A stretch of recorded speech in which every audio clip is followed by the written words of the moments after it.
Baik, bismillahirrahmanirrahim. Assalamualaikum warahmatullahi wabarakatuh. Alhamdulillahi rabbil alamin. Wabihi nasta'inu ala umuri dunia wa din. Wassalatu wassalamu ala ashrafil anbiya'i wal mursalin. Nabiina wa habibina Muhammad ibn Abdullah wa ala alihi wa sahbihi wa man sara ala nahjih.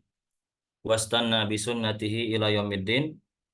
Alhamdulillah, kita bersyukur pada Allah Subhanahu wa taala yang di kesempatan sore menjelang petang ini Allah Subhanahu wa taala anugerahkan kepada kita nikmat sehat, nikmat diberikan semangat untuk bisa thalabul ilmi, membahas, mengkaji ayat-ayat Allah Subhanahu wa taala, kitab-kitab Allah Subhanahu wa taala dan sunnah-sunnah Rasulullah SAW. Semoga kita termasuk orang yang diinginkan kebaikan oleh Allah Subhanahu wa taala sebagaimana sabda Nabi sallallahu alaihi wasallam, "Man yuridillahu bi khairan yufaqihu fid din." Barang siapa yang diinginkan kebaikan oleh Allah Subhanahu wa taala, maka Allah Subhanahu wa taala akan faqihkan padanya atau Allah akan berikan pemahaman kepadanya terkait atau terhadap agama. Baik, akan kita lanjutkan Bapak Ibu sekalian pada kesempatan sore hari ini. Kita akan melanjutkan hadis yang keempat dan kelima. Pak Apri sudah hadir, Pak Apri? Ada Ustaz, Eh, bisa di bisa. share Bentar, Pak Ustaz. Apri hadisnya. Empat dan lima Pak Apri ya. Ya. Baik. Seperti biasa, sebelum kita mulai penjelasan dari hadis-hadis yang kita bacakan, ada yang berkenan membacakan matan hadisnya dari peserta. Kami mohon mungkin peserta laki-laki atau ikhwan.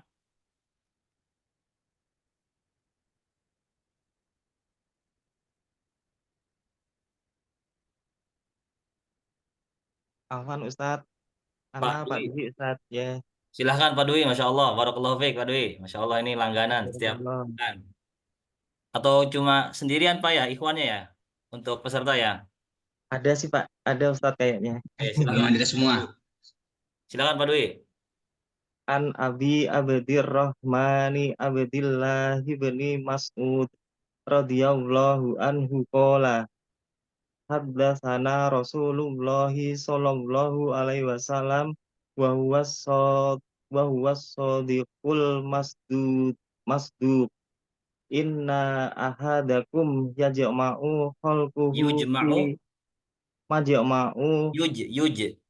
yud afan inna ahadakum yujma'u khalquhu fi batni ummihi arba'ina yauman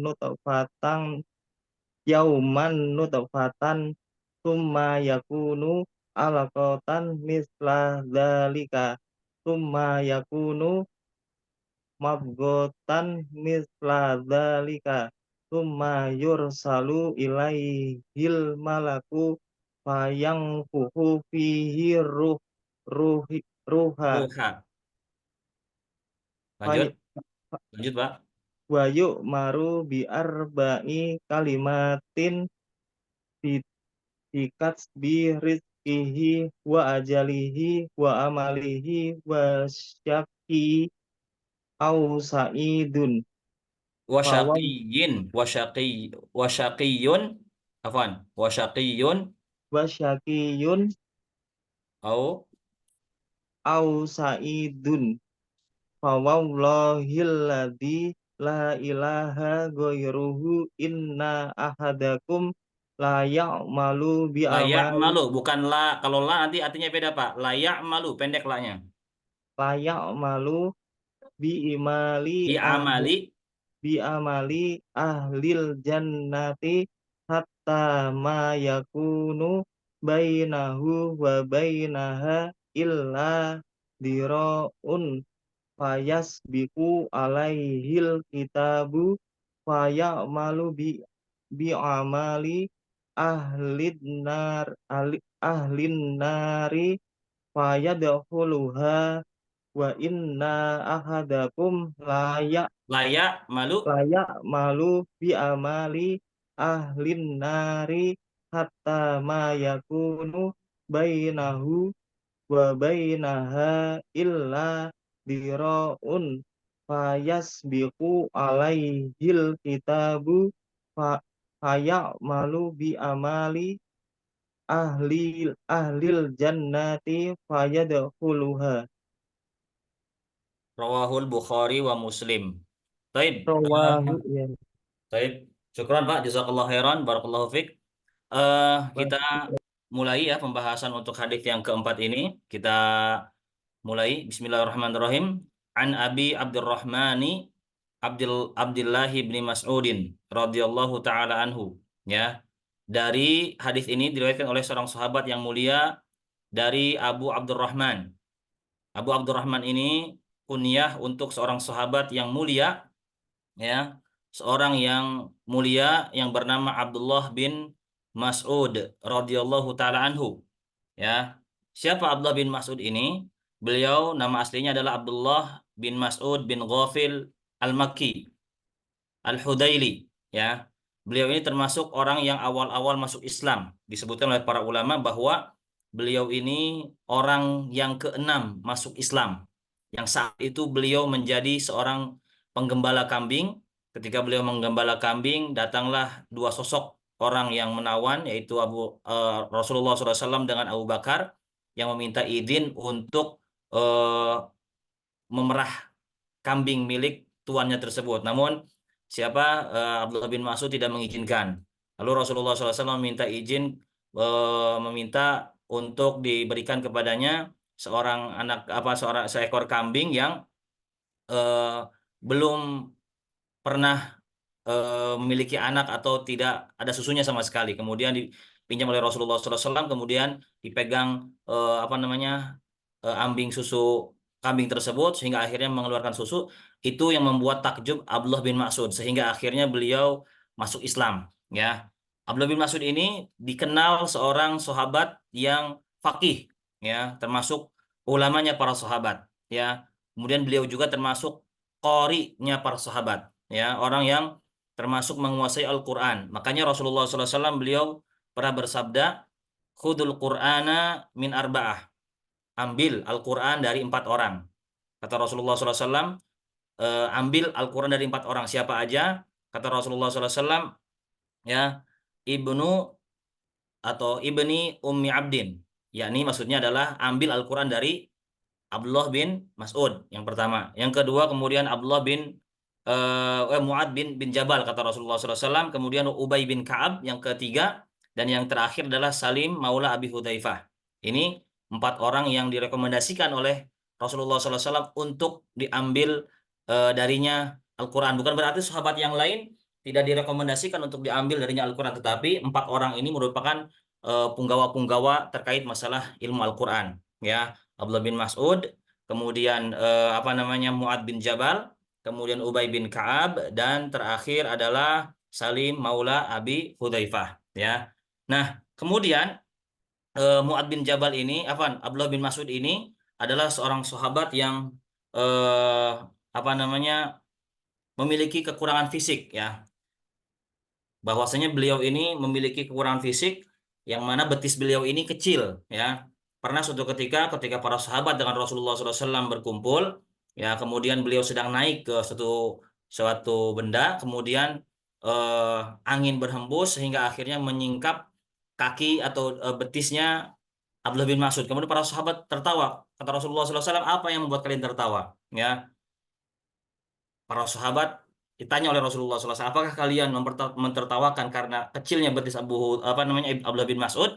Dan mereka, "Na'am ya Rasulullah." Akhir kata Rasulullah SAW, demi Allah, kalau sekiranya ya betisnya Abdullah bin Mas'ud ini ditimbang pada hari kiamat, ya, niscaya akan lebih berat betisnya Abdullah bin Mas'ud daripada Gunung Uhud, kata Rasulullah SAW.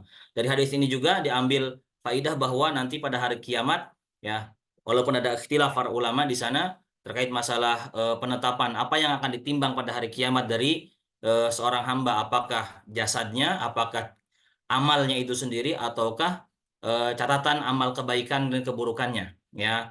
Masing-masing para ulama yang berpendapat dengan 3 hal ini, mereka memiliki argumen dari dalil Al-Quran dan hadis masing-masing, ya. Ini salah satu pendapat bahwasanya yang akan ditimbang nanti pada hari kiamat adalah diantaranya fisik jasad dari si eh, orang tersebut. Ya, pada wallahu alam ini terkait masalah khilaf para ulama ya semuanya berdasarkan dalil ya apa objek yang akan ditimbang pada hari kiamat ya. Kita lanjut bahwa kemudian Abdullah bin Mas'ud beliau eh, apa namanya wafat pada sebentar saya bisa nulis nggak nih kira-kira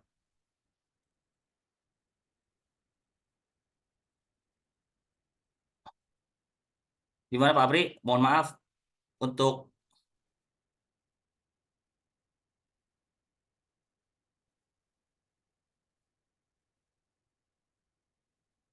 oh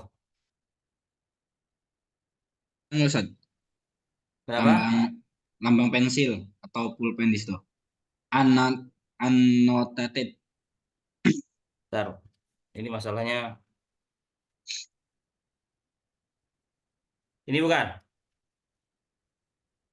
Coba aja Ustaz. Aneh beda tampilan kalau di sini. Oh ya ini nih.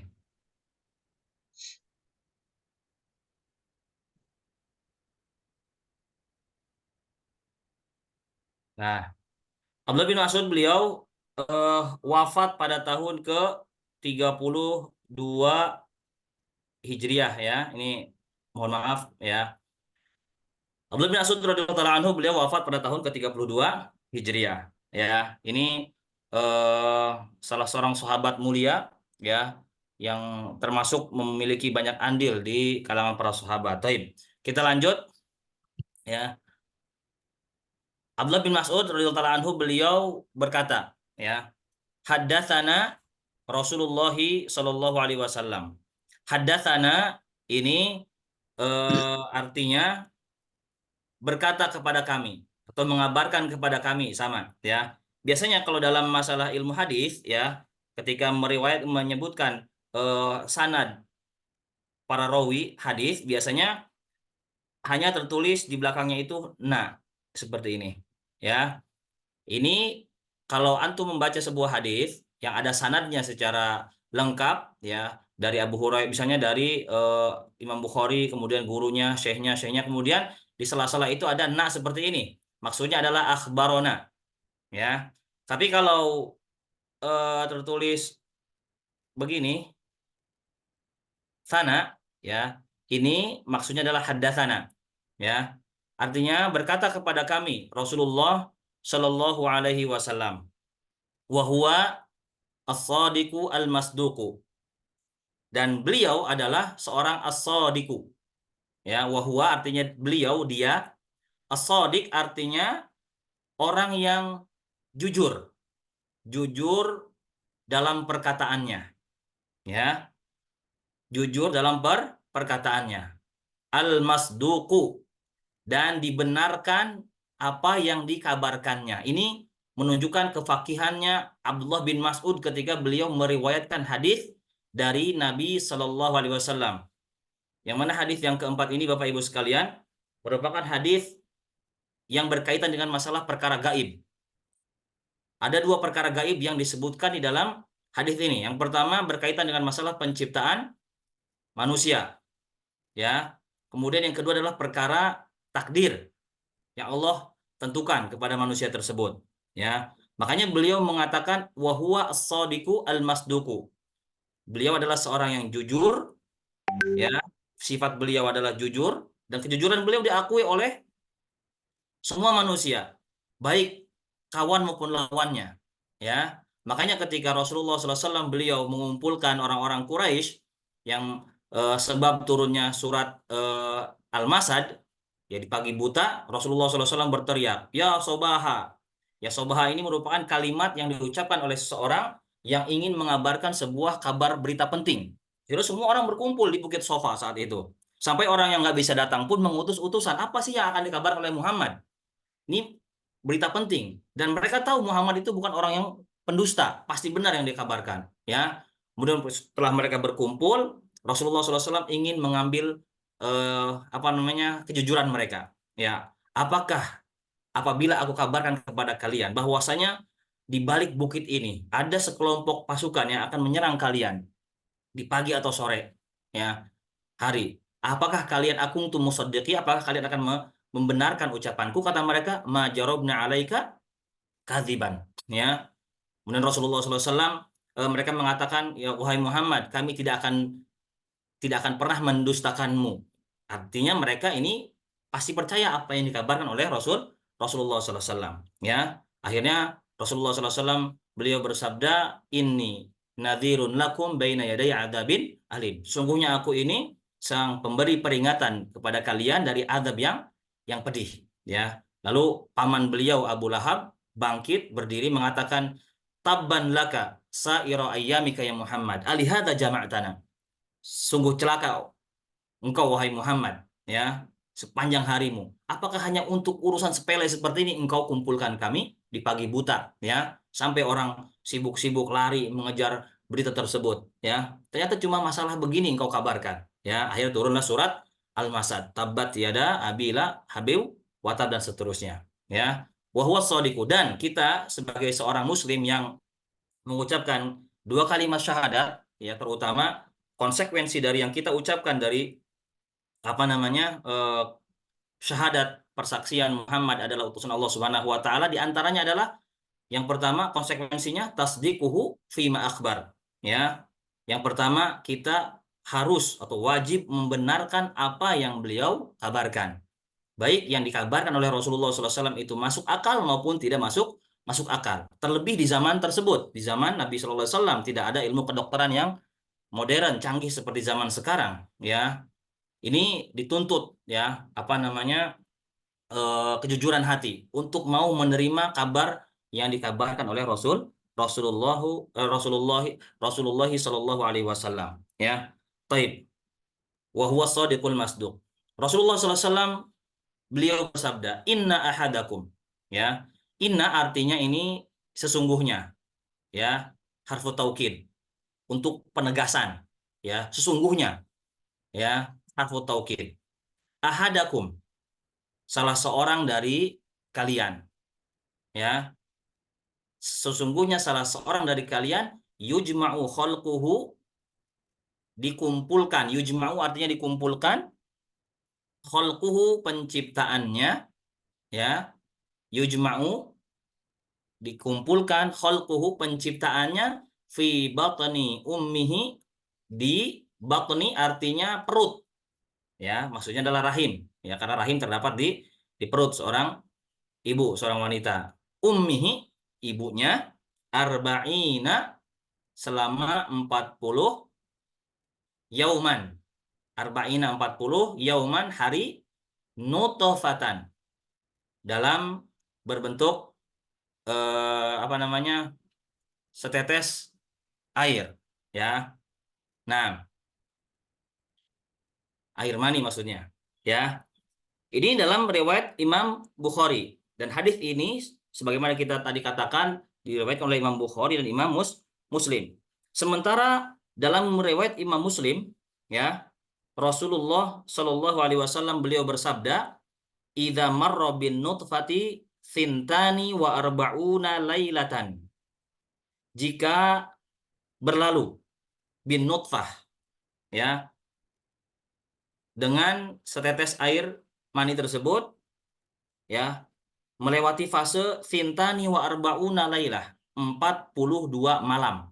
Kalau riwayat Imam Muslim disebutkan kalau sudah melewati masa 42 malam. Sementara dalam riwayat ini 40 hari. Apakah ini kontradiksi ataukah tidak? Ini tidak kontradiksi, ya. Biasanya bilangan antara apa namanya, eh, 40 sampai 50 itu bisa dikatakan juga 40-an, ya. Contoh misalnya Arba'in Nawawi, ya. Hadis Arba'in Nawawi itu kan memuat isinya sekitar 42 hadis, tapi dikenalnya dengan Arba'in, 40-an, ya. Maka tidak kontradiksi, ya. Nah, dalam riwayat Muslim kata Rasulullah SAW, idza marra bin nutfati fintani wa arba'una lailatan. Jika setetes air mani itu melewati masa selama 42 malam, ya.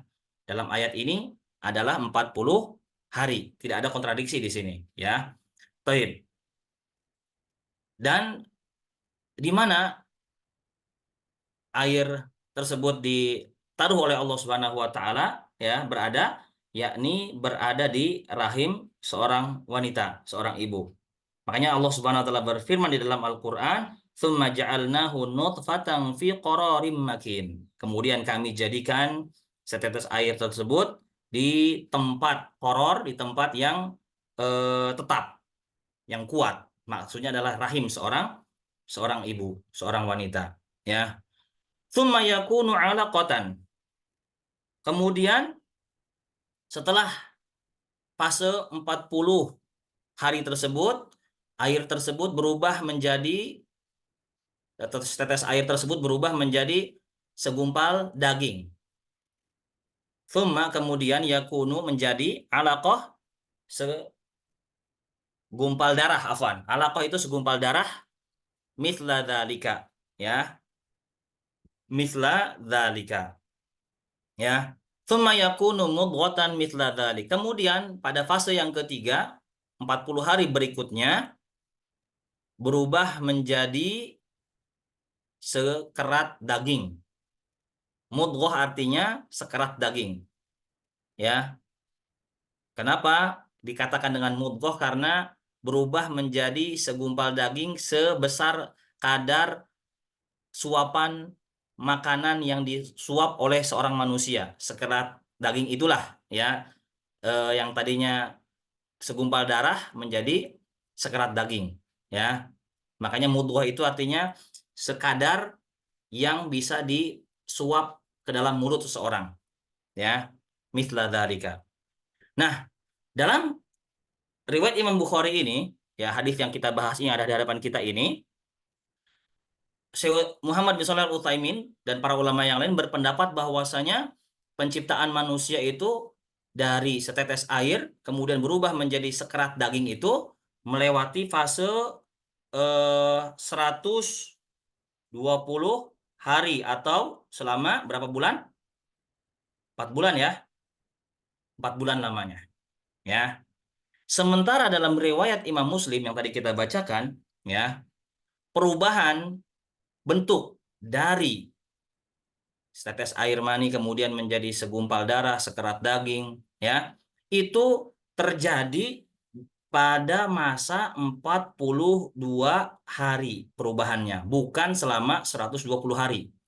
Ini ada perbedaan, ya. Ada perbedaan pendapat ulama. Kalau Syekh Muhammad bin Shalih Al-Utsaimin, beliau berpendapat bahwa perubahan fase tersebut adalah selama 120 hari, ya. Ustadz Firanda, beliau di dalam syarah Arba'in Nawawi, beliau menukil pendapat dari para ulama yang lain juga menyebutkan bahwasanya perubahan fase dari setetes air mani kemudian segumpal darah, sekerat daging itu terjadi pada masa ini 42 hari ini, ya.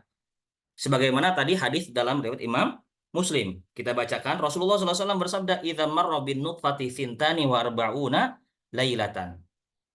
Ya, jika eh, air mani itu sudah melalui 42 hari, maka Allah menyebutkan ba'atsallahu ilaiha malakan. Rasulullah SAW bersabda, maka Allah Subhanahu wa taala utus kepadanya sesosok malaikat. Fasawwaraha. Kemudian Allah Subhanahu wa taala membentuk, ya, janin tersebut. Wa khalaqa sam'aha. Kemudian Allah Subhanahu wa taala menciptakan pendengarannya. Wa basaraha wa jildaha. Kemudian membentuk kulitnya, walahmaha, dagingnya, wa idhamaha, dan tulangnya. Tsumma qala, kemudian Rasulullah SAW kemudian malaikat tersebut berkata kepada Allah Subhanahu wa taala, "Ya Rabb, adzakarun am untha?" Wahai Rabb, apakah ini akan menjadi laki-laki atau perempuan? Fayaqdi rabbuka ma syaa. Kemudian Allah Subhanahu wa taala, Rabbmu, menentukan, ya, sesuai yang Dia kehendaki. Wa yaktubul malak. Kemudian malaikat mencatat apa yang telah Allah tentukan tersebut. Tsumma yaqul. Kemudian malaikat berkata lagi, "Ya Rabb, ajaluhu." Wahai Allah, ya, ajalnya bagaimana? Fayaqulu rabbuka ma syaa. Kemudian Allah pun berfirman sebagaimana yang Dia kehendaki. Wa yaktubul malak. Lalu malaikat pun menulisnya. Tsumma yaqulu, kemudian malaikat berkata lagi, ya Rob, rizquhu, bagaimana dengan rizkinya? Maka Allah pun menentukan sesuai yang dia kehendaki. Wa yaktubul malak, dan malaikat pun menulisnya. Tsumma yakhrujul malaku bis sahifah. Setelah itu, setelah tadi menuliskan laki-laki kah atau perempuan kah, kemudian apa namanya, ajalnya bagaimana, ya, kemudian juga rezekinya bagaimana, ya, kemudian setelah itu malaikat setelah selesai mencatatnya keluar, ya, dengan membawa sohifah, catatan yang ada di tangannya tersebut. Fala yazidu ala ma umira wala yanqus. Kata Rasulullah SAW, malaikat yang ditugaskan untuk mencatat, ya, eh, atau meniupkan ruh sambil mencatat apa namanya, eh, tadi, ya, apa namanya, takdirnya si janin tersebut, pergi meninggalkannya atau keluar dari rahim tersebut sambil membawanya catatan tersebut, dan tidak ada tambahan dan tidak ada pengurang-ngurangan, ya, apa yang dicatatnya tersebut, ya. Maka bagaimana apa namanya, kita mengkompromikan dua hadis yang seolah-olah kontradiksi, ya. Syekh Muhammad Shalih Utsaimin berpendapat bahwa ditiupkannya ruh itu, ya, pada fase ketika janin sudah melewati masa 120 hari, ya, alias ketika lewat dari 120 hari ini janin sudah ditiupkan kepadanya ruh. Makanya di sini Rasulullah SAW bersabda, "Tsumma yursalu ilaihil malak." Yursalu, kemudian diutuslah kepada apa namanya, janin tersebut, al malaku, sesosok malaikat, bukan seorang malaikat, ya, bukan seorang malaikat tapi sesosok malaikat. Fayanfuhu, kemudian malaikat tersebut meniupkan fihi, padanya, pada janin tersebut. Fayanfuhu, meniupkan, fihi ar-ruh, meniupkan ruh. Wa yu'maru bi arba'i kalimatin, kemudian diperintahkan malaikat tersebut untuk menulis 4 kalimat, 4 kata, ya, 4 hal maksudnya di sini. Bikat birizkihi, mencatat rezekinya, ya, ditentukan oleh Allah Subhanahu wa taala. Nanti akan kita sebutkan tentang masalah takdir. Wa ajalihi, kemudian bagaimana dengan ajalnya, ya. Wa amalihi, bagaimana dengan amalnya. Wa syaqiyun aw sa'idun, kemudian syaqi artinya sengsaranya. Aw sa'idun, apakah dia bahagianya bagaimana, ya. Ini pendapat menurut zahir hadis riwayat Imam Bukhari, ya. Wallahu alam, kalau saya pribadi lebih condong kepada bahwa pencatatan apa namanya, fase Allah Subhanahu wa taala menciptakan manusia dari setetes air mani kemudian sampai kepada sekerat daging itu, ya, itu pada fase 42 hari. Kemudian pada hari ke-43 ini mulailah ditiupkan ruh kepada janin tersebut, ya. Ini. Nah, ini yang diterangkan oleh Ustadz Firanda di dalam buku beliau, ya. Nah, ini lebih kehati-hatian karena ini pun lebih relevan dengan ilmu kedokteran yang ada di zaman sekarang. Dan hadis ini dua-duanya diriwayatkan oleh imam yang sama-sama kuat, Imam Bukhari dan Imam Muslim, ya. Makanya para ulama menafsirkan sabda Nabi sallallahu alaihi wasallam, "Tsumma yakunu 'alaqatan mithla dzalik." Ya, tafsirnya adalah tsumma yakunu fi dzalika 'alaqatan mithla dzalik. Ya, kemudian jadilah, ya, pada yang demikian itu, ya, dalam bentuk segumpal darah seperti itu di fase 42 hari itu. Karena tadi jelas pada fase selama 42 hari itu Allah menciptakan pendengarannya, penglihatannya, laki-lakinya atau apa namanya, perempuannya, kulitnya, tulangnya, dagingnya, itu, ya. Itu dalam hadis Imam Muslim lebih rinci lagi. Baik, ini berkaitan dengan masalah mengkompromikan dua hadis yang sama-sama kuat. Ya, wallahu alam, ya. Saya lebih condong kepada pendapat yang penciptaan manusia itu di fase 42 hari. Ya, ini fase yang diambil yang pendapat 20 hari itu atau 4 bulan itu Syekh Muhammad bin Shalih Al-Utsaimin dan para ulama yang lain. Ya, Taib. Makanya berkaitan dengan masalah apa namanya penciptaan. Nanti ini masalah berkaitan juga dengan masalah ketika bagaimana bila janin itu mengalami keguguran misalnya, atau hukum aborsi nanti hukumnya. Bagaimana hukumnya keguguran dan aborsi, ya. Otomatis kalau yang pendapat mengambil pendapat bahwasanya eh, pada hari ke-43 janin itu sudah ditiupkan kepadanya ruh, bila janin tersebut keguguran, maka di sini harus dihukumi seperti hukum manusia yang sudah ditiupkan kepadanya ruh, ya. Dimandikan, disolatkan, dikafankan, kemudian juga dikuburkan di pemakaman kaum muslimin dan diakikahkan dan diberi nama janin tersebut. Ya, ini, ya ini kalau yang pendapat mengambil pendapat yang 42 hari. Ya, baik. Dan ini lebih kehati-hatian sebetulnya. Ya, lebih kehati-hatian. Ya, baik. Eh, kemudian kita akan sebutkan di sini berkaitan dengan masalah marhalah penciptaan manusia atau fase-fase penciptaan manusia. Ya, yang pertama fase penciptaan manusia itu oleh Allah Subhanahu Wa Taala ciptakan manusia dari sari pati tanah. Ya, ditafsirkan oleh para ulama. Ya, Allah Subhanahu Wa Taala menghimpun apa namanya jenis-jenis tanah yang ada di muka bumi ini, kemudian disarikan oleh Allah Subhanahu Wa Taala, kemudian diciptakanlah Adam dari sari pati tanah tersebut. Makanya dari keturunan Nabi Adam alaihissalam ada yang bagus perangainya, ada yang keras wataknya, ada yang lembut, ya, ada yang mudah, ada yang susah dan lain sebagainya, seperti itu. Kemudian fase yang kedua dari penciptaan manusia adalah Allah ciptakan manusia dari setetes air mani, ya.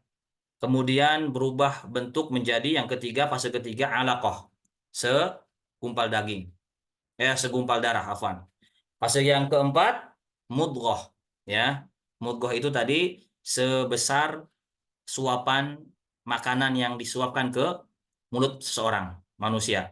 Ya, yang kelima, idhaman. Kemudian Allah membentuk tulang. Ya, yang keenam, Allah membungkus tulang dengan daging.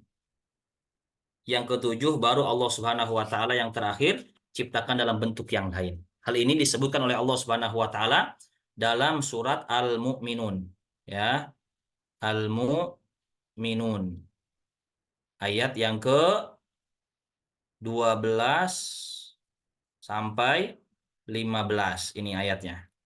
Allah berfirman, "Walaqad khalaqnal insana min sulalatin min tin." Sungguh kami telah ciptakan manusia dari sari pati tanah. Ya, ditafsir oleh para ulama, Allah mengambil dari jenis-jenis tanah yang ada di muka bumi ini. Makanya watak karakter manusia berbeda-beda, ya, berdasarkan tanah yang ada di muka bumi ini. Ya, tsumma ja'alnahu nutfatan fi qararim makin. Kemudian kami jadikan, ya, apa namanya, eh, setetes air mani tersebut di tempat yang kokoh, ya, yakni di rahim seorang wanita. Tsumma khalaqna nutfata 'alaqah. Kemudian kami ciptakan dari setetes air mani tersebut menjadi segumpal darah. Fa khalaqnal 'alaqata mudghatan. Kemudian kami ciptakan dari alaqah tersebut, dari segumpal darah menjadi sekerat daging. Fa khalaqnal mudghata 'idhama. Kemudian kami ciptakan dari segumpal daging menjadi tulang, ya. Fa kasawna li'idhama lahma. Kemudian kami bungkus tulang tersebut dengan apa? Dengan daging. Tsumma ansha'nahu khalqan akhar. Kemudian kami pun ciptakan, kami bentuk, ya, dalam bentuk yang lain, ya, penciptaan yang lain. Fatabarakallahu ahsanul khaliqin. Tsumma innakum ba'da dzalika lamayitun. Kemudian kalian setelah itu mati, kata Allah Subhanahu wa taala. Ini dalam surat Al-Mu'minun ayat 12 sampai 15, nanti mungkin bisa dirujuk kembali, ya, surat Al-Mu'minun, ya. Nah, perlu kita bahas masalah ini, ya, tadi masalah penciptaan manusia, kapan ditiupkan ruh kepadanya. Dia mengatakan setelah melewati 120 hari atau setelah 4 bulan, ya, atau setelah 42 hari atau berapa minggu ini, 6 minggu, ya, Setelah 6 minggu, pada masuk minggu ke-7 itu, Allah Subhanahu wa taala sudah mulai ya apa namanya meniupkan ruh kepadanya dan mencatat ya tadi perkara-perkara rizkinya, ajalnya gitu ya dan lain sebagainya. Ya, ini nah bagaimana kalau si janin tersebut apa namanya sudah ditiupkan kepadanya ruh. Kemudian ada satu kebutuhan yang harus digugurkan janin tersebut. Kalau bukan karena ada suatu hajat atau kebutuhan atau hal yang darurat, ya, para ulama sepakat bahwasanya tidak boleh menggugurkan janin yang sudah ditiupkan kepadanya ruh ketika sudah melewati fase 42 hari. Ini sebagai pendapat yang lebih kehati-hatian, ya. Hukumnya sama aja dengan membunuh seorang anak Adam, dosa besar, ya, membunuh anak Adam itu, ya. Sama seperti hukum membunuh manusia, ya, wujud di alam nyata, ya, bukan di alam apa namanya yang sesungguhnya seperti itu. Ya. Nah, bagaimana kalau ada apa namanya kebutuhan karena misalnya dinyatakan oleh dokter kalau si ibu tetap mempertahankan janinnya ini akan bermudarat kepada kelangsungan hidup si ibu. Pendapat yang rojih bahwasanya meskipun karena ada hal yang darurat ya tidak boleh menggugurkan janin yang sudah ditiupkan kepada nyuruh ya. Walaupun apa namanya ada hal yang darurat. Kenapa? Karena hidupnya sang ibu itu masih 50-50. Ya, belum tentu. Apakah dia dengan menggugurkan anaknya tersebut, janinnya tersebut akan tetap hidup atau tidak, ya. Makanya yang roji adalah tidak boleh meskipun dokter misalnya menyarankan ya berdasarkan penelitiannya ini harus digugurkan janinnya karena untuk keselamatan sang ibu. Tetap para ulama nggak boleh. Ya, adapun menggugurkan janin yang belum ditiupkan kepadanya ruh karena ada eh, kebutuhan atau hal yang darurat, ini pendapat ulama terbagi dua, ada yang mengatakan boleh, ada yang tidak boleh. Ya, pendapat yang mengatakan boleh ini beranggapan bahwasanya ini tidak dikatakan sebagai membunuh anak Adam. Ya, pendapat yang mengatakan tidak boleh ini yang lebih kuat, kecuali kalau memang ada hal yang darurat dan istilahnya di apa namanya di dinyatakan oleh seorang dokter yang sangat-sangat dipercaya. Ya, walau alam. Ini pendapat para ulama terkait masalah hukum menggugurkan janin yang belum ditiupkan kepadanya ruh. Ya, sekali lagi dalam hal ini ada pendapat para ulama apakah 42 hari atau 10 hari. Ya, saya lebih condong kepada 42 hari sebagai bentuk kehati-hatian. Ya, taib. Nah, kemudian dari hak apa namanya? Ini yang pertama. Yang kedua, ya, masalah yang gaib yang kedua ini berkaitan dengan masalah takdir. Ya, Allah Subhanahu Wa Taala berfirman, afwan, Rasulullah SAW bersabda, "Fawallahilladzi la ilaha ghairuhu." Maka demi Allah yang tidak ada ilah sembahan yang hak yang benar untuk diibadahi selain Allah, ghairuhu, selain Allah, selainnya, inna ahadakum, sesungguhnya salah seorang dari kalian layak malu benar-benar beramal, berbuat dengan amalan penduduk surga, hatta mayakunu bainahu, sampai-sampai tidak ada jarak antara dia wa bainaha dengan surga tersebut, ya, illa dhira, kecuali satu hasta. Ya, dhira itu apa namanya ukuran dari ujung jari sampai ke siku, itu hasta. Fayasbiqu alaihil kitab, kemudian catatan takdir mendahului orang tersebut, ya. Fayamalu bi'amali ahli nar, maka dia pun melakukan amalan penghuni neraka. Fayadkhuluha, sehingga akhirnya pun orang tersebut memasuki neraka. Ya. Wa inna ahadakum, sebaliknya, dan sesungguhnya salah seorang dari kalian benar-benar beramal dengan amalan penduduk neraka sampai-sampai tidak ada jarak antara bainahu, antara dia wa bainaha dengan neraka tersebut, illa dira, hanya sebatas sejarak satu dira. Fayasbiku, fayasbiku artinya mendahului, alaihi mendahuluinya alkitab, catatan takdir. Fayamalu bi'amali ahlil jannah. Si orang tersebut yang tadi dia ya banyak melakukan amal-amal dosa, maksiat, kemudian dia melakukan amal perbuatan penghuni surga. Fayadkhuluha, dia pun memasuki surga Allah Subhanahu wa taala. Baik, ya. Ikhwah fillah, azakumullah. Ini perkara yang kedua berkaitan dengan masalah takdir yang akan kita bahas, ya. Perlu diketahui bahwasanya pencatatan afwan. Pencatatan takdir itu, saya hapus dulu sebentar, ya.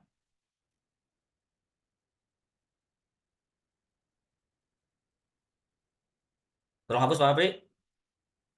Tolong hapuskan semua. Font, ya.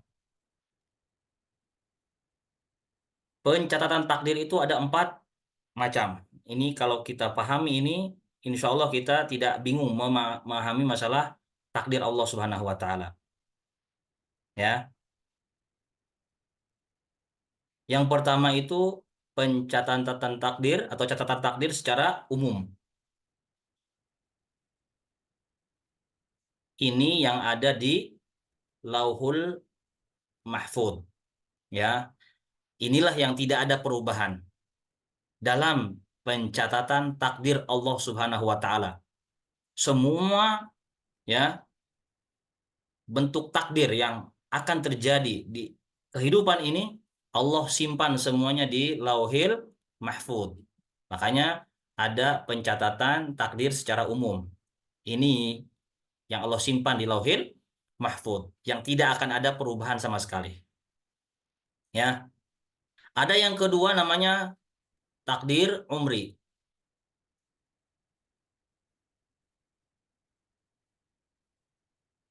Umri. Apa itu takdir umri? Catatan takdir umri itu ini tadi yang Allah perintahkan kepada sesosok malaikat untuk mencatat ketika meniupkan ruh kepada si janin 4 hal. Rezekinya, ya, ajalnya, amalnya, bahagianya atau sengsaranya. Ini disebut dengan catatan takdir umri, ya. Nah, kemudian yang ketiga ada namanya takdir sanawi. Tahunan, sanawi itu. Ya, ini. Ini Allah Subhanahu wa taala perintahkan untuk dicatat oleh malaikat ketika malam Lailatul Qadar. Ya. Makanya Allah berfirman di dalam Al-Qur'an dalam surat Shad ayat yang kedua, ya. Allah berfirman, "Inna anzalnahu fi lailatin mubarakah." Ya. Kemudian pada ayat yang ketiga Allah berfirman, "Fiha yufraqu kullu amrin hakim." Sungguhnya kami telah menurunkan Al-Qur'an itu pada malam yang diberkahi, maksudnya malam Lailatul Qadar. Fiha yufraqu kullu amrin hakim. Pada malam tersebut ditentukanlah setiap perkara-perkara yang bijak. Takdir manusia bahkan disebutkan dalam riwayat si fulan itu akan haji, tidak haji, akan begini, akan begitu. Itu pada malam Lailatul Qadar dalam takdir yang sifatnya tahunan. Kalau ini kan sepanjang hidup seseorang. Yang keempat adalah takdir yaumi. Allah berfirman dalam Al-Quran, surat Ar-Rahman ayat yang ke-29, kulla yaumin huwa fi sya'n. Ya, setiap hari Allah Subhanahu wa taala dalam kesibukan. Ya, ini disebutkan oleh para ulama kita. Nah, kalau kita pahami pencatatan takdir yang 4 ini, kita tidak akan bingung ketika mengkompromikan hadis. Katanya kan takdir itu tidak akan berubah. Ya, umur telah Allah tentukan. Ya, bagaimana dengan hadis Rasulullah SAW, man sarrahu an yubsatalahu fi rizqi wa yunsha'alahu fi athari falyasil rahimah. Barang siapa yang ingin dipanjangkan umurnya, diluaskan rezekinya, maka hendaknya dia sambung tali silaturahminya. Ya. Maka yang berubah itu adalah catatan yang ada di tangan malaikat. Ya, bukan yang ada di Lauhil Mahfud. Dan perubahan-perubahan yang ada di sini pun ini telah Allah Subhanahu wa taala catat di Lauhil Mahfud. Jadi perubahan takdir tersebut bukan berubah dengan sendirinya, tapi berubah dengan takdir itu sendiri. Ya, bisa dipahami sampai di sini. Ketika seorang dia menyambung silaturahmi, ya dia apa namanya eh, ditambahkan umurnya oleh Allah Subhanahu Wa Taala, dan penambahan tersebut telah Allah sebutkan juga di dalam Lauhil Mahfud. Ya, bahwa dia si Fulan ini nanti akan menyambung tali silaturahmi. Ya, dan dia ditambahkanlah umurnya seperti itu. Ini tercatat dalam Lauhil Mahfud, ya, bukan yang ada di catatan malaikat. Ini yang mengkompromikan dalil-dalil dalam masalah memahami takdir Allah Subhanahu wa taala. Dengan demikian kita nggak akan bingung, dan kita tidak akan menganggap Allah Subhanahu wa taala itu nggak adil, ya. Dan perlu kita ketahui bahwasanya, ya, dalam masalah takdir itu kita harus memahami bahwasanya ada fase Allah Subhanahu wa taala menentukan takdir manusia. Yang pertama, ya, kita harus yakini bahwasanya ini ada empat, ya. Ada empat fase juga dalam masalah takdir itu. Ya. Yang pertama adalah ilmu Allah Subhanahu wa taala. Masalah takdir itu, semua yang akan terjadi di muka bumi ini tidak luput dari pengetahuan Allah Subhanahu wa taala sedikit pun, baik yang secara global maupun secara terperinci. Ya. Secara global maupun terperinci yang akan terjadi dalam kehidupan semesta ini telah Allah ilmui semuanya. Ya. Yang kedua,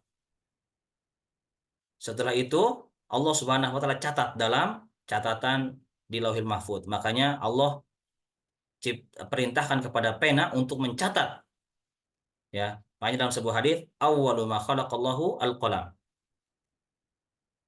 Makhluk pertama yang Allah ciptakan adalah al-qalam. Dan Allah berfirman pada qalam, uktub, tulislah. Kata pena, apa yang harus aku catat ya Allah. Kata Allah Subhanahu wa taala, uktub ma huwa kainil yaumil qiyamah. Catat semua yang akan terjadi sampai hari kiamat. Ya. Makanya tidak akan ada yang luput dari catatan Allah Subhanahu wa taala yang Allah perintahkan kepada pena. Yang ketiga, ini masyiah, kehendak.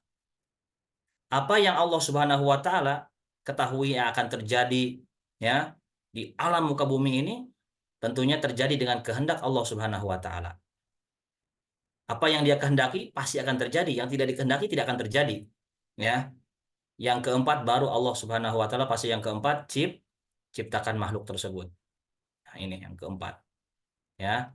Ini fase fase dalam masalah takdir.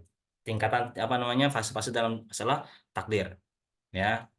Yang pertama ilmu, yang kedua pencatatan, ya. Yang ketiga kehendak, ya. Yang keempat penciptaan. Makanya Allah Subhanahu wa taala dalam masalah takdir itu memberikan kehendak pilihan kepada makhluk, ya, namun perlu diketahui kehendak atau pilihan makhluk itu tidak akan bisa keluar dari kehendak Allah Subhanahu wa taala. Kalau yang Allah kehendaki terhadap makhluk itu akan terjadi, yang Allah tidak kehendaki tidak akan terjadi. Makanya dalam surat At-Takwir Allah berfirman, ya, liman syaa minkum ayastaqim. Barang siapa di antara kalian yang ingin eh, mengambil jalan yang lurus, silahkan ambil jalan lurus. Wa ma tasyauna illa yasha'allahu rabbul alamin. Apa yang kalian kehendaki, ya, melainkan itu tak lepas dari kehendak Allah Subhanahu wa taala. Ya. Dan Allah tidak zalim. Allah berikan pilihan, ini jalan baik, ini jalan buruk. Ya, contoh kalau kita mau ke Bandung misalnya ada dua pilihan, jalan Jonggol atau lewat tol Cipali. Ya, kalau jalan Jonggol sekarang jalannya karena musim hujan licin, banyak lubang lain sebagainya. Kalau jalan Cipali itu jalan tol, ya, lurus, enak, bersih, mulus, ya. Silahkan pilih yang mana. Ya, akhirnya kita pilih misalnya jalan Jonggol, ternyata kita sengsara, ya, mogok gara-gara ada kecelakaan misalnya, itu karena pilihan kita, ya.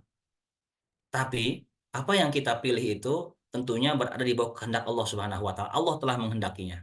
Itu yang harus kita pahami dalam masalah masalah takdir. Wallahu alam, ini mungkin berkaitan dengan masalah eh, takdir, ya. Kemudian ini kita bahas terkait masalah ada orang yang beramal seolah-olah beramal dengan amalan penghuni surga, sampai dikatakan jarak antara dia dengan surga itu nggak sedikit lagi, hanya sejarak satu hasta, ya, sangat dekat. Ya, ini jaraknya itu panjangnya antara ujung jari sampai ke siku, ya, satu hasta itu.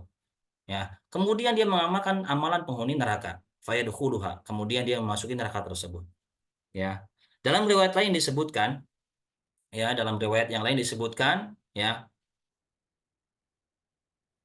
bahwasanya orang tersebut dia mengamalkan amalan penghuni surga tersebut hanya sebatas yang nampak di penglihatan manusia. Inna ahadakum la ya'malu bi amali ahlil jannah fi ma yabdu linnas.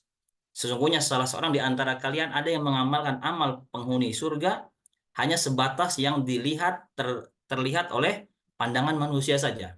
Ini berkaitan dengan masalah ada seorang sahabat, hadis ini berkaitan dengan masalah seorang sahabat yang ketika ikut berjihad ya sangat gagah berani. Sampai-sampai kata para sahabat, ya Rasulullah, orang ini termasuk penghuni surga. Karena dia menebas semua orang yang dihadapinya. Kata Rasulullah SAW, enggak, orang ini penghuni neraka. Sampai ada seorang sahabat yang dia penasaran, kenapa kok orang ini dicap neraka oleh Rasulullah SAW. Ternyata dia ikuti, ya, ketika dia terluka, dia nggak sabar, dia ambil pedangnya, dia hunuskan, kemudian dijatuhkan ke pedang tersebut, tubuhnya, dia bunuh diri. Ternyata dia langsung akhirnya menemui Rasulullah SAW. Aku bersaksi bahwasanya ya engkau adalah utusan Allah Subhanahu Wa Taala, atau kama qala Rasulullah SAW. Lalu Rasulullah SAW mengucapkan, Inna ahadakum la ya'malu bi amali ahlil jannah fima yabdu linnas. Ya, salah seorang dari kalian ada yang beramal dengan amalan penghuni surga hanya sebatas yang nampak di hadapan manusia. Ya, ini sekali lagi kembali kepada masalah keikhlasan di dalam beramal. Ya, ini pentingnya kita memperhatikan masalah niat dalam beramal. Ya, ini berkaitan dengan masalah hadis yang keempat. Mudah-mudahan jelas ya. Baik. Ya. Baik, kita masuk ke hadis yang nomor 5. Baik, Bapak Ibu sekalian, Pak Apri mohon dihapus, Pak Apri. Tolong bantuannya. Baik. Ya. Hadis yang kelima, baik saya bacakan. Ini hadisnya pendek ya. Mudah-mudahan selesai dalam waktu singkat. Ini termasuk hadis yang nanti saya minta untuk dihafalkan ya ke peserta El-Baqi ini. Hadis nomor 1 dan nomor 5 ya. Baik. Hadis nomor 5 ini saya bacakan biar lebih cepat. An Ummil Mukminina Ummi Abdillahi Aisyah radhiyallahu taala anha qalat. Qala Rasulullah sallallahu alaihi wasallam, man ahdatsa fi amrina hada ma laysa minhu fahuwa raddun. Rawahul Bukhari wa Muslim. Wa fi riwayatin li Muslim, man amila amalan laysa alaihi amruna fahuwa raddun. Ya, dari Ummil Mukminin. Siapa Ummil Mukminin? Ibundanya kaum beriman. Ya, seluruh istri-istri Rasulullah SAW dikatakan sebagai Ummul Mukminin. Ya, ibundanya para orang-orang beriman. Sebagaimana sabda Nabi SAW, wa azwajuhu ummahatuhum, dan istri-istri Rasulullah SAW adalah ibu-ibu mereka. Ya, makanya istri Rasulullah SAW mereka tidak lagi menikah sepeninggal Rasulullah SAW. Ya, karena tidak layak bagi seorang ya manusia menikahi istri Rasulullah SAW, sama aja dia menikahi ibunya sendiri. Ya, ya. Baik. Ummul Abdillah. Ummul Abdillah ini kunyah bagi istri Rasulullah SAW yang bernama Aisyah. Ummul Abdillah ini kunyah untuk istri Rasulullah SAW Aisyah. Padahal istri beliau Aisyah itu, ya, ibunda kita Aisyah itu tidak punya anak. Ya, beliau tapi berkunyah dengan nama kunyah Abdullah. Nah, di sini Bapak dan Ibu sekalian, para ulama mengambil faidah bahwasanya sunnahnya berkunyah meskipun nggak punya anak. Bahkan anak kecil sekalipun boleh berkunyah. Seperti Rasulullah pernah menegur seorang anak kecil, ya, ya Aba Umair, mada fa'ala Nubair, ketika ada seorang anak kecil yang dia punya peliharaan burung kemudian meninggal atau mati, Ya, sedih dia dihibur oleh Rasulullah SAW. Ya Aba Umair, mada fa'ala Nuwair, wahai bapaknya Umair, ya, gitu. Jadi boleh berkunyah dan sunnah hukumnya. Takannau apa natasammau bismi wala takannau bikunyati. Kata Rasulullah SAW, bernamalah dengan namaku tapi jangan berkunyah dengan kunyahku. Apa kunyahnya Rasulullah SAW? Abul Qasim. Ya, ini nggak boleh punya kunyah namanya Abul Qasim. Ini kunyahnya Rasulullah SAW secara khusus. Ya. Nah, kenapa Aisyah beliau mengambil kunyah dengan kunyah Abdullah? Para ulama mengambil tafsir bahwasanya mengambil pendapat bahwasanya karena Abdullah ini salah satu nama yang dicintai oleh Allah Subhanahu wa taala sebagaimana sabda Nabi sallallahu alaihi wasallam, habul asma'i ilallahi siapa? Abdullah wa Abdurrahman. Nama yang paling dicintai oleh Allah Subhanahu wa taala adalah dua, Abdullah dengan Abdurrahman. Makanya Ummul Mukminin Aisyah, ya, beliau berkunyah dengan nama kunyah Abdullah atau Ummu Abdillah. Yang kedua, kata para ulama, beliau mengambil dari nama ponakan beliau, Abdullah bin Zubair, ya, anaknya dari kakak Aisyah itu sendiri, ya. Asma binti Abu Bakar punya anak namanya Abdullah, ayahnya Zubair, Abdullah bin Zubair, ya. Beliau mengambil kunyah dari keponakannya. Ini wallahu alam, ya. Dua pendapat ini yang disebut oleh para ulama kita, kenapa beliau berkunyah dengan nama kunyah Ummu Abdillah, Aisyah, ya. Dan Aisyah itu beliau istri Rasulullah SAW yang punya keistimewaan dalam masalah periwayatan hadis, ya. Beliau ini termasuk salah seorang sahabiah yang banyak meriwayatkan hadis Nabi SAW. Beliau berada di urutan yang keempat dalam terbanyak meriwayatkan hadis dari Rasulullah SAW. Yang pertama Abu Hurairah, ya. Yang kedua Abdullah bin Umar. Yang ketiga Anas bin Malik. Yang ketiga Abdullah bin Abbas. Yang keempat yang kelimanya Abdullah bin Abbas. Yang keempatnya Aisyah, ya. Abu Hurairah, Abdullah bin Umar, Anas bin Malik. Yang keempatnya Aisyah. Yang kelimanya Abdullah bin Abbas, ya. Nah, beliau dinikahi oleh Rasulullah SAW waktu itu pada saat usia ke 6 tahun, ya. Usia 6 tahun beliau dinikahi oleh Rasulullah SAW. Tapi satu rumah dengan Rasulullah SAW, atau satu rumah dengan Rasulullah SAW, yaitu ketika usia 9 tahun. Dan jangan bayangkan, jangan disalahpahami, usia 9 tahun sekarang dengan zaman dahulu beda, ya. Bagaimana kondisi mereka zaman itu, ya. Ya, sama seperti orang-orang mungkin yang lebih dewasa daripada anak-anak usia lulusan SMA mungkin zaman sekarang, ya, seperti itu. Dan beliau juga dikenal dengan lakob Abu Humairah, ya, memiliki pipi yang kemerah-merahan, ya. Dan beliau ini Ummul Mukminin Aisyah ini merupakan seorang yang sangat cerdas, ya, sangat cerdas. Baik, ya.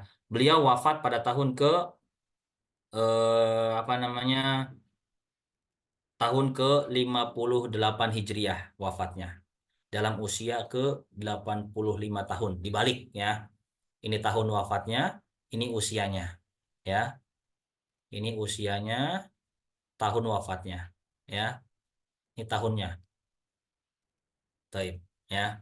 Itu sekilas tentang biografi Ummul Mukminin Aisyah radhiyallahu taala anha, ya. Qalat, berkata, qala Rasulullah sallallahu alaihi wasallam, Rasulullah sallallahu alaihi wasallam bersabda, ya. Rasulullah sallallahu alaihi wasallam bersabda, man ahdatsa, ini mohon maaf saya minta waktu paling 10 sampai 15 menit, ya. Setuju nggak kira-kira untuk menyelesaikan hadis ini? Bapak Ibu, saya minta waktunya 10 sampai 15 menit. Diperkenankan nggak? Bapak Ibu? Halo? Boleh Ustaz. Baik. Tafadhol, Ya. Ustaz. Man ahdatsa, man ini barang siapa, ya, atau siapa Ahdatsa artinya mengadakan sesuatu yang baru.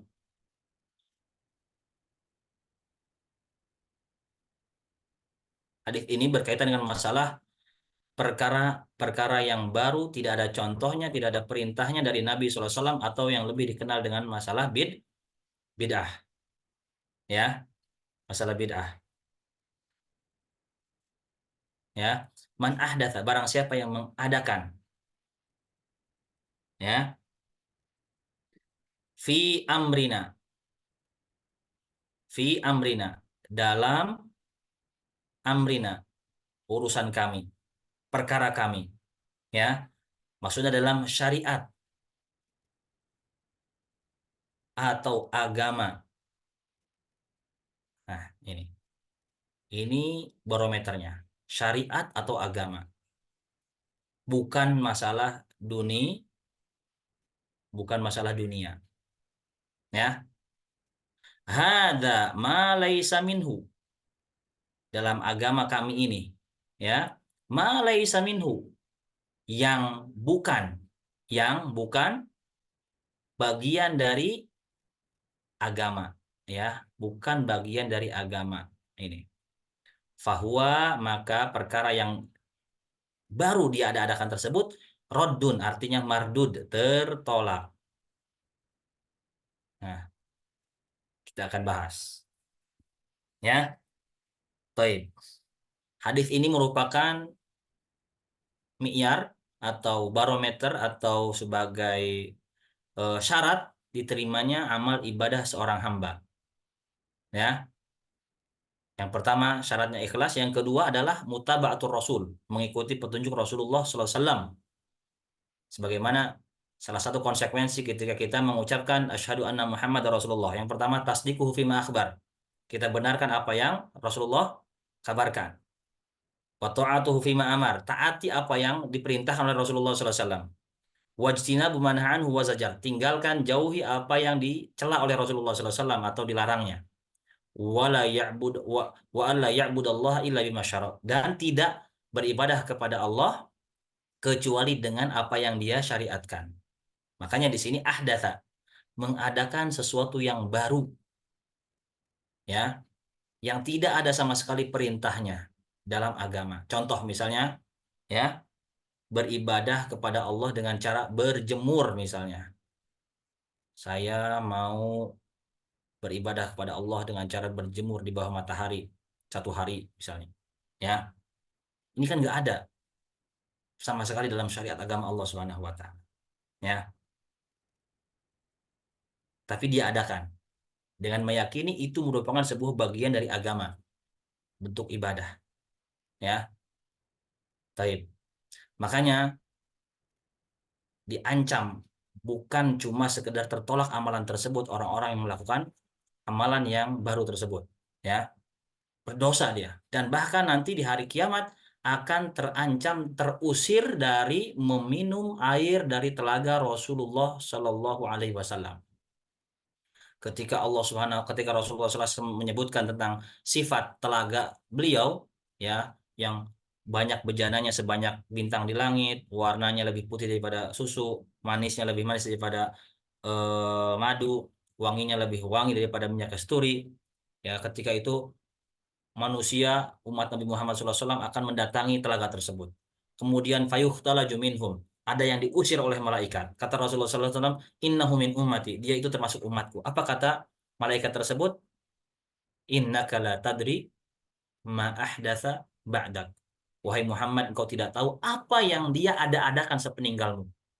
Ya, di sana para ulama menafsirkan, ada yang mengatakan ma ahdatsu ba'daka itu artinya ada yang mereka itu berbuat bid'ah, ya, melakukan sesuatu yang baru dalam agama, tidak ada contohnya sama sekali. Ya, contoh bid'ahnya Qadariyah, ya, bid'ahnya Mu'tazilah, bid'ahnya Khawarij, itu misalnya dalam masalah akidah semuanya ini.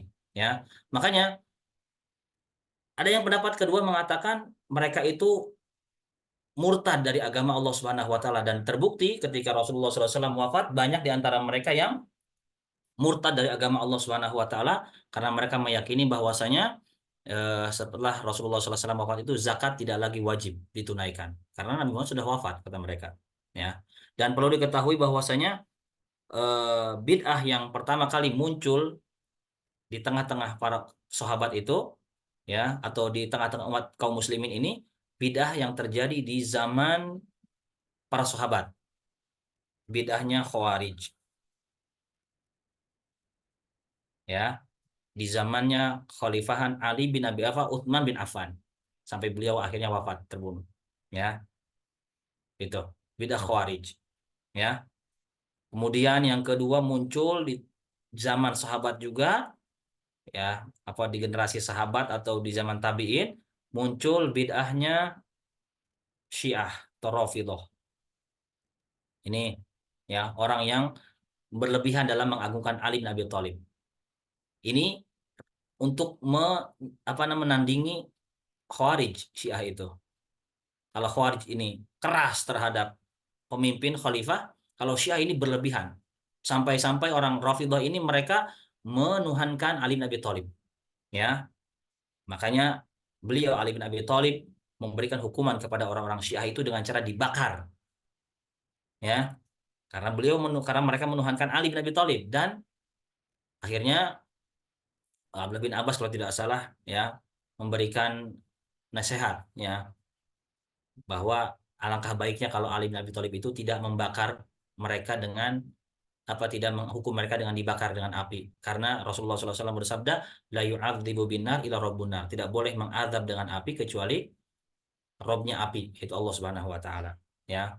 Itu yang berikutnya ada namanya bid'ah Qadariyah yang kemarin kita sebutkan dalam hadis yang pertama itu, ketika di zamannya tabi'in, ya, di Basrah itu muncul seorang Abu Ma'bad Al-Juhani, ya, yang bernama Ma'bad Al-Juhani mengatakan bahwasanya takdir itu baru terjadi, ya, dan Allah baru tahu takdir itu ketika dilakukan oleh seorang hamba, ya, sebelumnya Allah nggak tahu, kata mereka, ya. Yang terakhir, ya, di zaman tabi'in itu muncul bid'ah Mu'tazilah ini yang dipelopori oleh Wasil bin Atha, ya. Ini yang menafikan sifat-sifat Allah Subhanahu wa taala. Kata mereka, para pelaku dosa besar itu tidak dihukumi kafir, tidak dihukumi mukmin, ya. Manzilah baina manzilatain. Namun mereka kekal di neraka, kata mereka. Ya. Akhirnya ini, kata para ulama, ya, semua firqah-firqah yang ada sekarang itu, ya, ini dedengkotnya 4 ini, Khawarij, Rafidhah, Qadariyah, Mu'tazilah. Ya. Baik. Ya. Ini dalam masalah agama. Adapun dalam masalah dunia itu tidak dipermasalahkan bagi seseorang berinovasi, mengadakan sesuatu yang baru yang tidak ada di zaman dulu, zaman Nabi Muhammad SAW. Ya, mana dalilnya? Dalilnya pernah di Madinah dahulu, Rasulullah SAW beliau memperhatikan orang-orang Madinah atau kaum Ansor itu, mereka yang punya kebiasaan mengawinkan mayang jantan kurma dengan mayang jantan, dengan mayang betina kurma betina, gitu ya. Mereka harus naik manjat capek-capek, kata Rasulullah SAW, alangkah baiknya kalau kalian tinggalkan perbuatan tersebut, ya. Dikira oleh para sahabat itu merupakan wahyu dari Allah Subhanahu wa taala. Akhirnya mereka nggak lakukan lagi itu, mengawinkan mayang jantan dengan mayang betina kurma itu. Hasilnya ternyata jadi buruk, ya, gagal panen istilahnya. Lalu mereka mengadu kepada Rasulullah SAW. Apa kata Rasulullah SAW? Antum a'lamu bi umuri dunyakum. Kalian lebih tahu tentang urusan dunia kalian. Ya, makanya ini yang dilarang adalah dalam masalah agama. Ya, baik. Kalau hanya sekedar wasilah penguat atau mempermudah dari ibadah kepada Allah Subhanahu wa taala, itu enggak masalah. Ya, contoh misalnya adzan. Di zaman dahulu nggak pakai mikrofon, ya. Itu tidak merubah caranya, tidak merubah bentuk adanya, ya, dan lain sebagainya. Itu hanya sebagai wasilah mempermudah saja. Itu nggak masalah. Para ulama mengatakannya ini sebagai masolihul mursalah. Contoh misalnya haji ke Baitullah, ya. Zaman dahulu nggak ada pesawat, nggak ada kapal, ya, atau mungkin nggak ada mobil. Mohon maaf, ya. Kalau kapal mungkin ada, ya. Nggak ada pesawat, ya. Kalau begitu harus pakai onta. Ini pemahaman yang salah, ya. Maksud ahdata di sini adalah sesuatu yang tidak ada dalam masalah agama, ya. Tidak ada dalam masalah agama bentuknya, ya. Atau dia mungkin memodifikasi amal ibadah tersebut dengan cara menambahkan atau mengurangi. Contoh misalnya, sholat. Harusnya sholat zuhur 4 rakaat, dia kurangi menjadi 3 rakaat misalnya, ya. Atau 2 rakaat tanpa dikosor, tanpa dikosor, bukan bukan tujuan untuk dikosor. Ya, saya mau sholat zuhur cuma 2 aja, nggak mau 4 kebanyakan. Ya, ini baru namanya al-muhdats, sesuatu yang baru dalam agama, menambahkan atau mengurangi. Ya, baik, bisa dikiaskan pada itu. Sekali lagi, kalau perkaranya perkara yang hanya sebagai wasilah, ya, penopang dari untuk mempermudah ibadah tersebut, ini bukan terkait masalah sesuatu yang dilarang, ya, memudahkan justru kalau itu. Contoh misalnya tadi seperti haji dengan menggunakan pesawat, gitu ya, adzan dengan menggunakan mikrofon, gitu. Ini nggak bertentangan dengan dalam hal ini, ya. Dan Al Imam Malik rahimahullahu taala, beliau mengatakan, ya, man ibtada'a fil islami bid'atan, barang siapa yang dia mengadakan suatu amalan bid'ah dalam Islam, ya roha hasanah, dia memandang hal itu baik baginya, ya, dianggap dia baik menurut logikanya, menurut perasaannya, ya. Faqad za'ama anna Muhammadan khana risalah, maka dia telah menuding Muhammad telah berbuat khianat di dalam menyampaikan risalahnya, ya. Li'anna Allah Ta'ala yaqul al yauma akmaltu lakum dinakum, dan seterusnya. Karena Allah berfirman, pada hari ini telah aku sempurnakan bagi kalian agama kalian, ya. Famalam yakun yauma idin dinan, kata Rasulullah, kata Imam Malik, maka apa yang pada hari itu bukan bagian dari agama, maka hari ini pun bukan bagian dari agama. Imam Malik loh, Imam Darul Hijrah, berdomisili di Madinah, ya. Itu kata beliau, ya.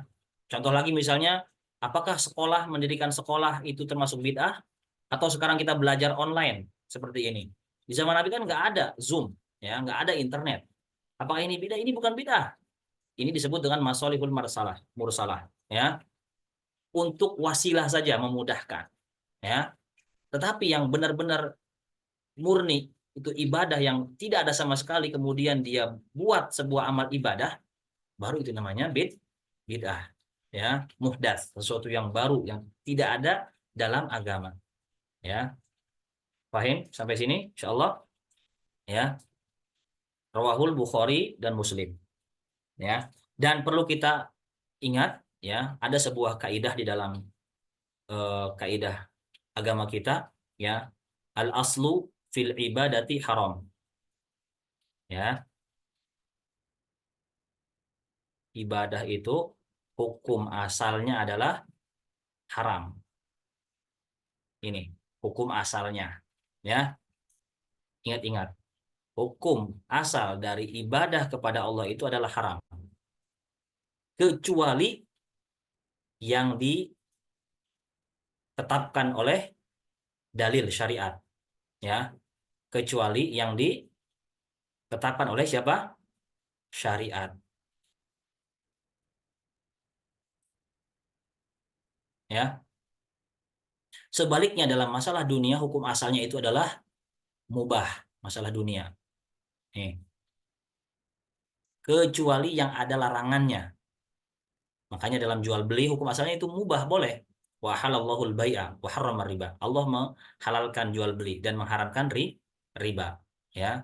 Maka dalam masalah agama, kewajiban kita adalah cari perintah. Mana nih yang Allah perintahkan? Kalau yang nggak diperintahkan jangan dikerjakan. Ya, gampang. yang diperintahkan aja kita kerjain. Ya, nggak usah kita rajin atau inovasi-inovasi atau kita kreatif gitu ya dalam masalah agama, membuat amalan-amalan baru dalam agama. Ya, kalau masalah dunia baru kita cari larangan hukum asalnya. Mana nih yang dilarang? Oh, riba nggak boleh, gitu kan? Jual beli golor nggak boleh, karena ada dalilnya yang melarang seperti itu. Ya, baik ini kaidah hukum asal dalam ibadah itu terlarang. Baik, hadis yang kedua yang terakhir dalam masalah bab ini dalam riwayat Imam Muslim, Rasulullah SAW bersabda, "Man amila amalan laisa alaihi amruna fahuwa raddun." Barang siapa yang dia mengamalkan sebuah amalan, ya, laisa alaihi amruna. Amalan tersebut tidak ada perintahnya dari kami, bukan bagian dari agama kami. Fahuwa raddun, maka amal tersebut tertolak. Ya, makanya dalam mengamalkan ibadah itu perlu kita Syekh Muhammad Shalih Utsaimin beliau mengatakan perlu kita lihat enam kata apa enam kriteria, ya, jenisnya atau sebabnya dulu yang pertama, ya. Ya, sebabnya apa? Misalnya ada orang tadi setiap kali masuk ke dalam rumahnya dia melakukan sholat sunnah 2 rakaat sebagai sholat sunnah tahiyat rumah misalnya, ya, ini jelas amalan bid'ah karena sebabnya tidak ada perintahnya dari Nabi SAW dari syariat kita, ya. Baik. Kemudian apalagi yang kedua, jumlahnya kira-kira sudah sesuai juga dengan kalau amalan tersebut berkaitan dengan masalah bilangan, ya kita perhatikan misalnya sholat maghrib 3 rakaat, ya, kalau kita tambah jadi 4 atau kita kurangi jadi 2 atau jadi 1, ya berarti ya sesuai. Kemudian yang ketiga, amalan itu perlu diperhatikan juga jenisnya. Misalnya Allah Subhanahu wa taala atau Rasulullah SAW mensyariatkan kurban dengan unta, sapi atau kerbau atau domba. Ini dia kurban dengan ayam misalnya. Nggak masuk jenisnya.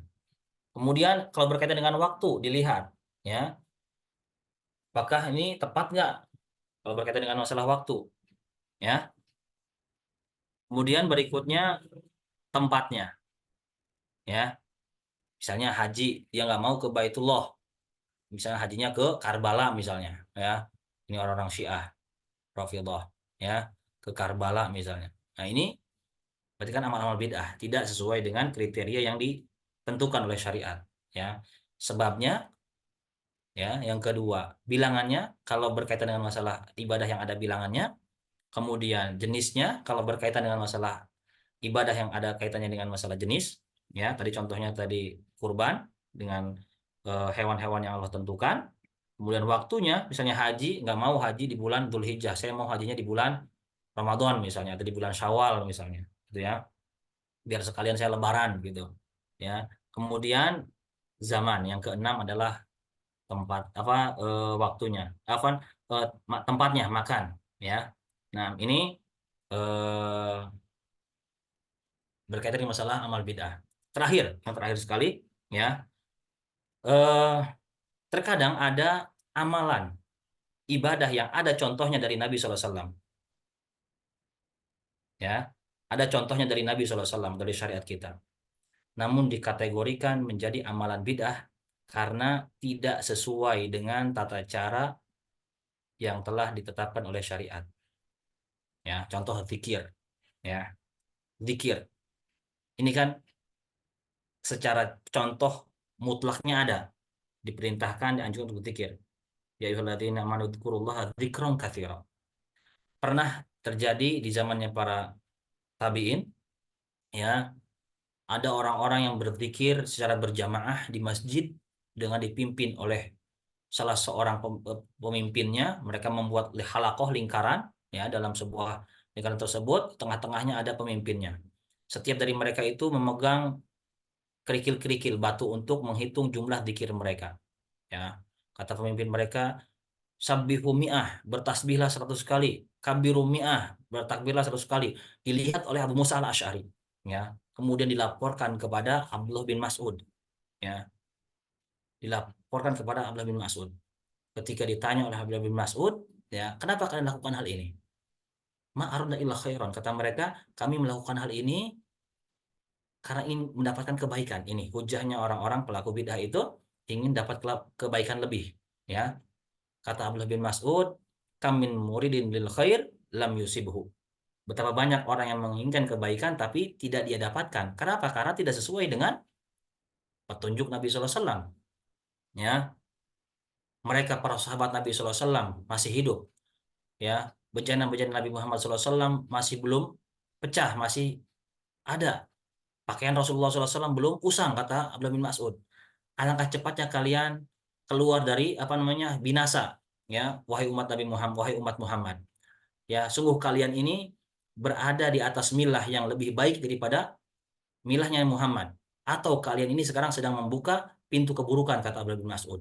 Ya, walaupun mereka tuh apa namanya hujahnya ingin dapat kebaikan. Maka ya kata Abdullah bin Mas'ud, ittabi'u wala tabtadi'u, ikuti dan jangan berbuat bid'ah. Faqad kufitum, sudah cukup ya. Ikutin aja udah masalah agama mah, nggak usah banyak-banyak inovasi ya. Kalau masalah-masalah tadi yang mendukung untuk kemudahan dalam beribadah, dakwah itu nggak masalah ya. Seperti El-Baqi mengadakan kegiatan belajar jarak jauh dengan menggunakan Zoom. Ini kan istilahnya penopang, pendukung, bukan hal utama dalam masalah ibadah itu sendiri. Wallahu a'lam bishawab. Ya, ini mungkin yang bisa saya sampaikan. Mohon maaf kelebihan waktunya 20 menit, mohon dimaklumi ya. Setelah ini kami himbau kalau ada pertanyaan mungkin sebelum hal-hal yang lain, ada yang ingin ditanyakan yang belum jelas? Bapak Ibu jelas? Insya Allah.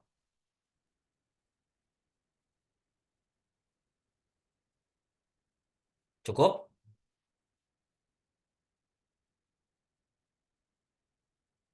Bapak Ibu jelas?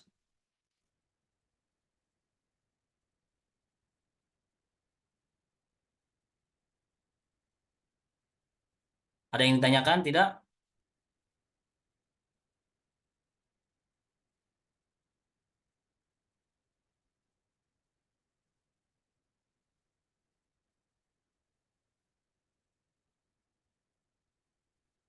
Baik. eh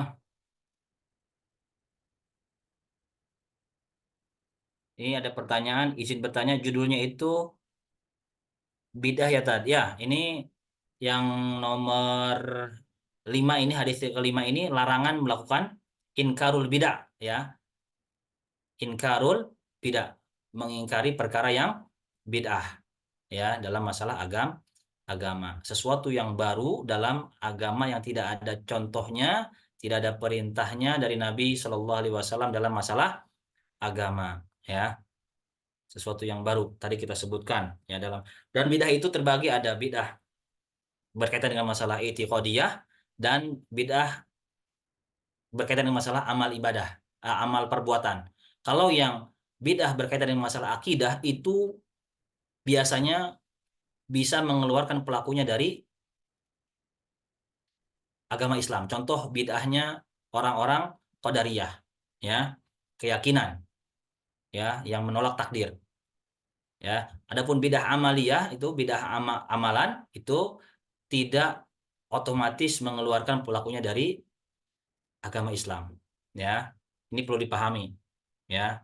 Bid'ah amalan itu tidak otomatis mengeluarkan pelakunya dari eh, agama Islam. Tapi kalau bidah salah keyakinan seperti tadi bidah qadariyah itu bisa mengeluarkan pelakunya dari agama Islam. Ya, makanya harus hati-hati dalam masalah ini. Taib. Kami himbau juga kepada para peserta nanti tolong isi apa namanya isi